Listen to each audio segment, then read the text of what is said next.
Hi,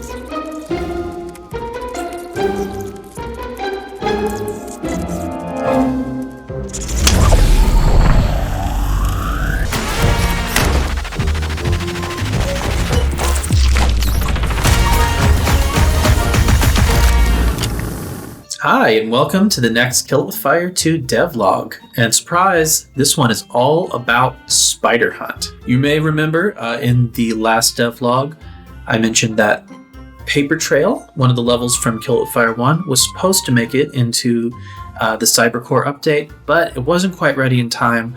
And so I decided to do another update that's just focused on Spider Hunt. It's going to have the Paper Trail map from Kill It With Fire 1, and then another level which is all three of the house levels from the first game combined into one Kill It With Fire 1 map. I think it's pretty exciting. There's also some other quality of life stuff that's coming, and we'll talk about also what's coming next. So let's get into it. First, actually, let's talk about the house. It is the levels First Contact, Close Encounters, and Domestic Duties, all combined into one level for the first time. There's also some new stuff that actually wasn't in the first game. So for instance, the showers, now you can go into them, you can break the glass. It's just, I don't know, kind of little touches like that.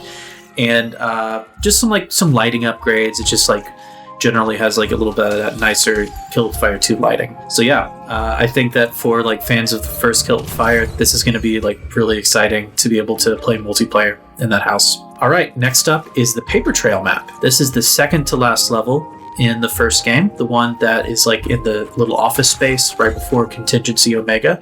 So it's all of that plus the CEO office from Contingency Omega. It also has improvements and stuff. For instance, this ceiling looks a lot better, more lighting and effects and stuff going on.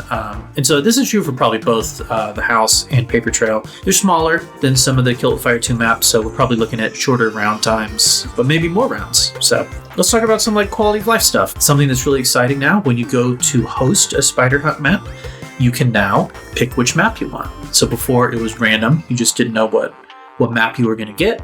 Now you actually get to pick one, and you can also customize other stuff too, like the number of rounds you want to play, how many players you want to let in. That's really exciting. There's also some bug fixes.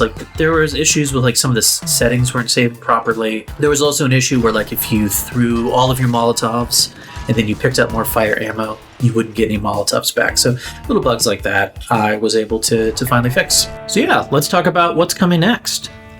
So part of the reason we wanted to do this update is because there's probably not going to be another update for a little while. In fact, this is going to be the very last early access update. And that's because the next update will be 1.0 and it will include Spider Hell, the final level in Kill It With Fire 2. Also, I'm happy to announce that it's going to be coming out simultaneously on Steam and consoles. That said, because of that, it's going to take a little bit longer. We're probably looking at a late summer 2025 release at the earliest. So that's a little bit of a bummer, but it's going to take as long as it takes in order to make the game really great. One silver lining with all of that is the console players are going to get to participate in the community event that ships with the game. So if they missed out on that last time, it was only on Steam. So I think that'll be really cool, and I hope a lot of you enjoy that.